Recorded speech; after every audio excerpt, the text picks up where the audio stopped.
Kita ini kepingin haji tapi tidak bisa haji. Ya kan? Oke. Jadi bagaimana?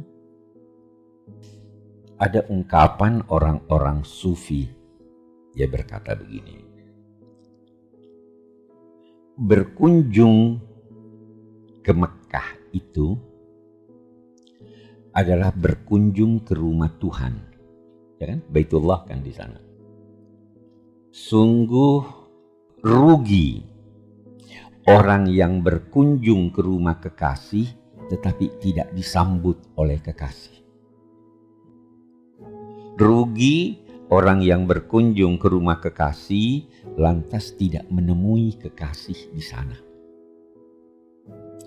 Yang tidak berangkat, kalau dia katakan, kalau Anda tidak mampu berkunjung ke rumah kekasih, undanglah kekasih ke rumah Anda. Undang dia ke rumah Anda. Sambut dia. Dia akan datang. Jadi ini intinya, kalau tidak bisa pergi haji, undang Tuhan ke rumah Anda, ke kalbu Anda, ke hati Anda. Imam Ghazali berkata begini, ada bukunya namanya Ya Waladi, Wahai Anakku. Bagus bukunya. Dia katakan begini, nak, seandainya sultan, dia masih istilah dulu sultan, seandainya presiden mau datang ke rumah kamu, apa yang kamu lakukan? Kata Imam Ghazali, saya yakin kamu akan bersihkan rumahmu, kamu akan siapkan segala sesuatu supaya indah terlihat. Iya. Jadi sambut dia dengan baik, tetapi dengan persiapan terlebih dahulu. Mau undang kekasih ke rumah Anda, bersihkan dulu hati Anda. Itu kata Imam. Kita mau lebih merinci. Kalau kita memperhatikan ibadah haji ini,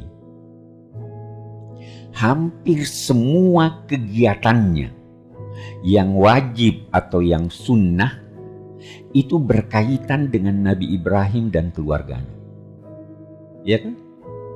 Tawaf, sa'i, Arafah, melontar, hampir semuanya. Nabi Ibrahim ini dia hidup sekitar itu ulama-ulama berkata, sejarawan berkata, dia hidup pada milenium kedua sebelum Masehi. Jadi sekitar 3.500 tahun yang lalu. Nabi Ibrahim alaihissalam itu digelar dengan Khalilullah. Nabi Musa Kalimullah. Nabi Isa Ruhullah. Ya. Nabi Muhammad Habibullah. Nabi Ibrahim Khalilullah. Khalil itu berarti khullah mikhal. Saya beri dulu contoh mikhal. Tusuk gigi itu bahasa Arab dinamai mikhal. Kenapa? Karena kan ada celah-celahnya gigi, sisa-sisa makanan itu. Alat yang masuk di celah gigi sehingga membersihkan gigi itu mikhal. Khalil itu artinya Nabi Ibrahim itu cintanya kepada Allah masuk sampai di celah-celah hatinya, di relung hatinya. Jadi bukan cuma di permukaan hati, bukan cuma penuh, di celah-celahnya masuk, sangat dicintai Allah dan sangat mencintai Allah. Itu Nabi Ibrahim. Nabi Ibrahim ini dilukiskan oleh Al-Quran dengan firman Allah, Inna Ibrahim kana ummatan. Nabi Ibrahim itu satu umat. Umat itu adalah sekelompok makhluk. Jadi kalau satu orang tidak dinamai ummah, harus banyak, itu umat. Nah, Nabi Ibrahim seorang dinamai umat. Kenapa? Karena terlalu banyak keistimewaannya. yang tidak bisa ditampung oleh seorang biasa, tetapi ditampung oleh banyak orang baru bisa. Tapi dia karena hebatnya, dia bisa menampung sekian banyak keistimewaan. Banyak sekali keistimewaannya. Kita tidak bisa hitung. Tapi saya ingin kemukakan 3 keistimewaannya yang paling menonjol, yang mestinya dihayati oleh mereka yang pergi haji dan dihayati oleh orang yang mau haji tapi tidak usah haji, ya kan? Yang pertama, Nabi Ibrahim menemukan Allah melalui pengalaman rohani. Gimana maksudnya? Nabi Ibrahim itu umatnya menyembah bintang. Beliau berkata, oh ya bintang, ini Tuhanku. Setelah redup, menghilang, dia bilang, tidak belajar dia dijadikan Tuhan. Dia menyembah bulan. Oh ini Tuhan, lebih besar dari bintang terlihat. Tenggelam, bukan Tuhan. Dia lihat matahari. Oh ini lebih besar lagi. Dia sembah, dia katakan ini Tuhan. Tenggelam, ya. Nah, maka di sini dia menemukan wajjahtu wajhiya lillazi fataras samawati wal ard hanifan. Dia nabi yang pertama yang mengumandangkan bahwa Tuhan itu adalah Tuhan seru sekalian alam. Nabi-nabi sebelumnya itu memperkenalkan Tuhan kepada dia punya umat sebagai Tuhan kamu, Tuhan suku, Tuhan bangsa. Kalau Nabi Ibrahim, Tuhan seru sekalian alam. Tuhannya matahari, Tuhannya bulan, Tuhannya bintang. Segala sesuatu yang menyertai makhluk manusia pada saat manusia sadar atau tidur. Waktu tidur pun Tuhan menyertai kita. Itu sebabnya Nabi mengajarkan kalau mau tidur baca doa. Ya kan? Allahumma aslamtu nafsi ilaik. Ya Allah, kuserahkan diriku kepadamu. Wajjahtu wajhi ilaik. Ya Allah, kuarahkan wajahku kepadamu. Fawwadtu amri ilaik. Ya Allah, kuserahkan seluruh persoalanku kepadamu. Alja'tu zahri ilaik. Ya Allah, baringkan belakangku menuju kepadamu. Raghbatan wa rahbatan ilaik. Oke, kembali kita kepada Nabi Ibrahim. Ini Nabi Ibrahim menemukan Allah. Dia yang mengumandangkan itu. Tuhan Allah seru sekalian alam. Dia menemani Anda dimanapun Anda berada. Anda harus percaya itu. Bukan cuma menemani waktu di masjid. Bisa enggak itu? Mau haji? Tiru. Itu keistimewaannya yang pertama. Keistimewaannya yang kedua apa? Mari kita lihat. Keistimewaan Nabi Ibrahim yang kedua itu soal kepercayaannya tentang hari kemudian. Tidak ditemukan di dalam Al-Quran seorang pun yang meminta kepada Allah agar ditunjukkan kepadanya bagaimana Allah menghidupkan yang mati. Tidak ada. Satu-satunya yang minta kepada Allah, Rabbi arini kaifa tuhyil mauta. Ya Allah, saya sudah percaya, tapi coba tunjukkan kepadaku bagaimana caranya kamu menghidupkan yang mati itu. Allah tunjukkan sama dia. Jadi kepercayaannya tentang hari kemudian itu mantap sekali.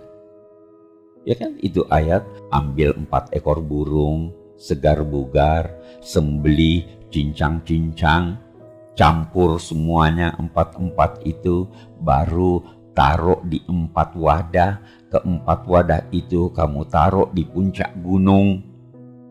Puncak gunung, 4 gunung. Baru kamu panggil, hai burung-burung datanglah. Dia lihat cincangan-cincangan burung itu mencari di mana bagiannya, utuh, hidup, jalan kepada Nabi Ibrahim. Tidak ada nabi seperti itu. istimewa, luar biasa. Yang ketiga, mari kita lihat yang ketiga. Pada masa Nabi Ibrahim, bahkan sebelum, bahkan sesudahnya, orang percaya pada dewa, pada Tuhan dan sebagainya. Lalu mereka mempersembahkan sesaji kepada Tuhan, korban. Tetapi sebagian mereka itu mempersembahkan sesaji dalam bentuk manusia. Di Babilonia itu bayi yang dipersembahkan, disembelih. Di Meksiko itu dalam sejarah dikatakan suku Aztec itu yang dipersembahkan kepada dewa perang itu pemuka agamanya, kiainya. Yang paling hebat serahkan. Di Mesir itu populer sampai sesudah masa Nabi. Nanti baru berakhir pada masa Sayyidina Umar. Yang dicari di Mesir gadisnya yang paling cantik. Baru dipersembahkan ke Nil supaya dia bisa ini. Nanti dalam sejarah itu dikatakan Sayyidina Umar yang mengakhiri itu dengan menulis surat ke Nil. Hai Nil, kalau kamu melimpah karena gadis tidak perlu. Tapi kalau kamu melimpah atas izin Allah dan karunia-Nya, ini sudah berhenti. Itu ceritanya begitu, wallahu alam. Yang penting kenyataan menunjukkan bahwa masa Ibrahim bahkan sesudahnya ada orang-orang yang mempersembahkan manusia sebagai korban. Waktu masa Nabi Ibrahim juga sudah timbul pendapat, kesadaran bahwa sebenarnya manusia terlalu mahal untuk dipersembahkan pada Tuhan. Jadi jangan jadikan manusia sesaji. Jangan korbankan manusia untuk Tuhan. Kita lihat. Allah melalui Nabi Ibrahim memberi pelajaran. Yang pertama, hai Ibrahim, keliru tuh orang-orang yang berkata bahwa manusia terlalu mahal untuk dipersembahkan pada Tuhan. Tidak. Kalau Tuhan minta apapun kamu serahkan. Maka dia suruh sembelih anaknya. Bisa dibayangkan Nabi Ibrahim itu baru dapat putranya, lama dia menunggu. Umur 90 tahun baru lahir Ismail. Dia banggakan, dia ini dan sebagainya. Harapan satu-satunya itu Ismail. Tiba-tiba disuruh bunuh, sembelih dengan tangan. Ujian luar biasa ini kan. Boleh jadi kalau dia menolak, dia minta ganti, dia ganti yang lain. Bisa jadi ada orang berkata istri saya aja. Iya kan? Tapi Nabi Ibrahim tidak tawar. Dia tidak tawar. Dia cinta juga, tapi tidak ada tawar. Panggil anaknya, saya mimpi menyembelih kamu. Silahkan laksanakan. Ini untuk membuktikan bahwa tidak ada yang mahal kalau Tuhan minta. Setelah dia praktekkan itu, Tuhan ganti dengan domba. Untuk menunjukkan bahwa tidak boleh manusia dijadikan sesaji. Bukan karena itu terlalu mahal, tetapi karena Allah mencintai manusia. Itu sebabnya orang bilang, kenapa ini diganti-ganti, belum selesai terus ini. Tapi tujuannya itu. Nah, jadi Nabi Ibrahim itu keistimewaannya yang ketiga ini yang kita sebutkan ini adalah sangat mengagungkan manusia, bersedia untuk mengorbankan apa saja demi karena Allah. Ini 3 keistimewaan Nabi Ibrahim. Yang paling menonjol, banyak keistimewaannya yang lain. Nabi Ibrahim itu paling senang tamu. Salah satu sifatnya. Tamu yang tidak dikenal, kita baca di Al-Quran itu. Tamu yang tidak dikenal datang. Siapa ini? Tidak kenal. Dia duduk, silahkan duduk. menghindar dengan dia cepat-cepat pergi kepada keluarganya, potong kambing, tidak ada tamu, masak. Padahal dia tidak kenal, karena sangat menghormati tamu. Itu Nabi Ibrahim, banyaklah. Jadi kita berkata, orang yang pergi haji mestinya menghayati makna-maknanya. Kalau Anda ingin mengundang Tuhan ke rumah Anda, hayatilah nilai-nilai itu. Dari sini kemudian dalam konteks Idul Adha, baik yang pergi haji maupun yang tidak pergi haji dianjurkan untuk menyembelih kan, korban kan. Bahkan ada yang berkata korban itu wajib bagi yang mampu. Pendapat yang paling moderat berkata begini, di satu rumah tangga yang memiliki kemampuan, paling tidak di satu rumah itu ada seekor kambing yang disembelih. Tidak harus kalau kita punya anak 3, istri ini sembelih 5 kambing, tidak harus. Paling tidak 1 ekor. Dan itu kenapa binatang itu isyarat untuk mengenyahkan, menyembelih sifat-sifat kebinatangan yang ada pada diri manusia. Kalau sudah begini, nanti kita lihat lebih jauh, tidak harus ke sana kalau tidak mampu. Tapi hayati setiap langkah, hayati setiap kegiatan ibadah haji dari segi substansinya. Itu kenanya bisa sama saja. Haji juga itu.